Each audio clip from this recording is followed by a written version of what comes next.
tu es, toi, au moment où tu regardes cette vidéo? En as d'épée. Très bien. Tu es au clair dans ta tête. Tu sais ce qui se passe. Tu sais ce que tu dois penser. Tu es honnête envers toi-même. Il y a peut-être autour de toi une situation qui est claire, en fait, comme une roche, même si ça n'a pas été verbalisé. Prenons le cas l'exemple d'une personne face à toi. De manière, il y a le langage verbal, mais il y a le langage aussi non verbal. Et bien là, tu peux très bien être au clair avec le langage non verbal d'une personne. Dans sa non-communication, dans sa non-action, éventuellement. Alors, bien entendu, tu le tournes par rapport à ce que tu vis. Hein. Donc, tu peux très bien, tout court, être, on va dire ça de manière générale, très au clair par rapport à ta situation. Tu sais ce que tu dois répliquer, tu sais ce que tu dois dire, tu sais quelle décision tu dois prendre. Ça ne veut pas forcément dire que tu vas le faire dans la matière. Ça veut dire que tu sais. Ok? Donc, tu as cette vérité, qui est sûrement, qui va être liée à une décision qui sera la solution. La solution ici à une situation. Je vais quand même regarder la situation face à toi. C'est dingue parce que je vais te dire un truc. On me parle de signes ici.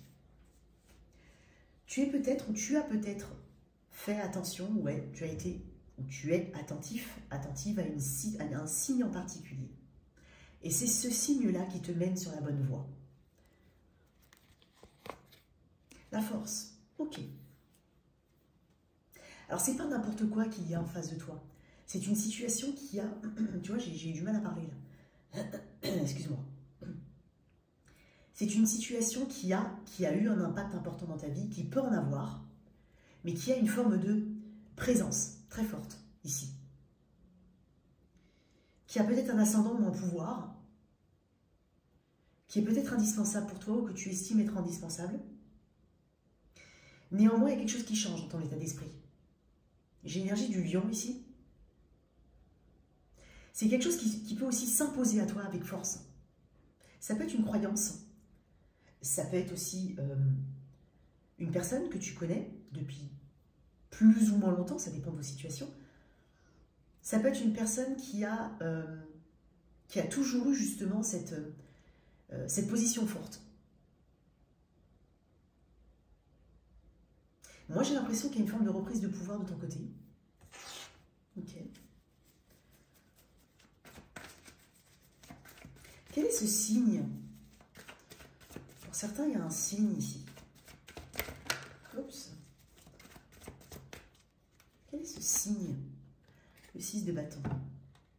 C'est presque comme si je te disais ton ego aujourd'hui, donc une part masculine qui n'est pas négative, attention. Ça vient du côté masculin.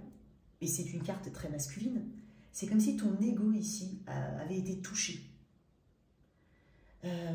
Ça a ébranlé la confiance en toi, en soi, la confiance que tu as pu avoir en toi-même, en la situation. Je sens du forcing quand même. Non, ça ne va pas parler à tout le monde, hein, bien évidemment. Hein. Mais je pense que tu as envie de trancher avec cette as d'épée. Et ce signe-là, c'est, ok, est-ce qu'on a reconnu mes efforts? Est-ce qu'on m'a vu tel que j'étais réellement? Est-ce qu'on m'a donné cette valeur ici que je mérite? Donc, tu as été touché d'une manière ou d'une autre par ton ego.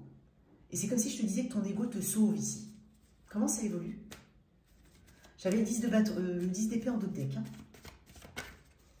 10 d'épée, c'est une carte qui annonce de toute façon une fin. On a envie de mettre fin à une énergie mentale qui est trop prenante. Il y a 10 épées ici.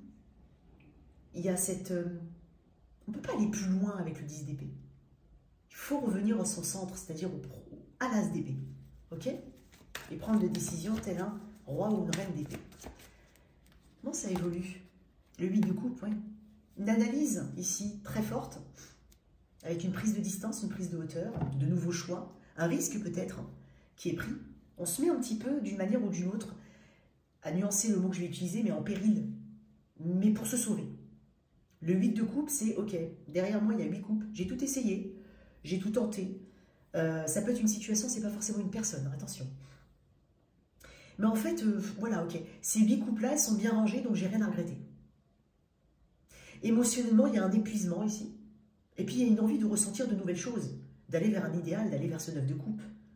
On ne sait pas vraiment où on va avec la lune ici. Mais j'ai envie de dire, ça ne peut pas être pire que derrière. Ok? Donc ça, c'est intéressant. À toi de voir comment ça peut te parler. Alors, j'ai beaucoup de... J'allais dire Gémeaux, mais je voulais dire Bélier, Lion, Sagittaire ici. Possible. Peut-être qu'on parle de la saison, hein, du Sagittaire ou du Bélier actuellement. C'est une carte de Bélier. Avec ce 8 de coupe, qu'est-ce qu'on a d'autre? Il est revenu hein, d'une bâton, ça veut dire ce que ça veut dire. Et puis j'ai la justice. Les choses sont faites. L'univers, en fait, n'est pas là pour te massacrer. L'univers sait ce qui est le mieux pour toi. Donc il te place, des fois, effectivement, des situations complexes pour que tu les surmontes, pour que tu grandisses, pour que tu évolues, pour que tu t'enrichisses. Mais avec la justice, on te dit qu'il y a quelque chose de plus authentique pour toi. Et que peut-être que cette situation manquait d'authenticité, manquait d'équilibre. Et là, en fait, on te pousse à sortir de ta zone de confort. Donc, on est en train de te dire qu'il y a quand même quelque chose de mieux pour toi. Une petite carte d'oracle dessus. Oups, voilà, elle a sauté celle-là. Le secret. Peut-être que tu as besoin de passer par, de faire une sortie discrète, c'est possible. Peut-être que tu décides, peut-être que tu es face à quelqu'un qui ne dit rien, qui ne parle pas. Peut-être qu'il y a des choses, tu vas choisir soigneusement tes mots, j'ai l'impression, et qu'il y a peut-être des choses qui sont inutiles, désuètes, pas forcément, on va dire, qui n'apporteront rien. Donc tu vas choisir tes mots de manière, on va dire, très adaptée. C'est une reine, quand tu regardes bien, elle a une couronne sur la tête, et puis j'ai l'impression qu'il y a comme si c'était un troisième œil. Alors je sais que c'est un bijou, mais j'ai l'impression qu'on parle de troisième œil ici. Donc, il y a une grande maturité dans la façon dont tu vas t'exprimer et la façon dont tu vas tourner le dos. Il est même possible que tu tournes le dos aussi, que tu dises quelque chose ou que tu tranches. J'ai bien dit que c'est possible que tu dises, mais c'est possible que tu ne dises pas et c'est là ta réponse. Et c'est très intelligent par rapport à la situation. Parce que quand on voit ce qu'il y a en face de toi avec la force, c'est quand même assez puissant. Pas dans le sens c'est fort, c'est bien, mais que ça a suffisamment d'impact. Voilà tes messages, n'hésite pas à t'abonner, à liker.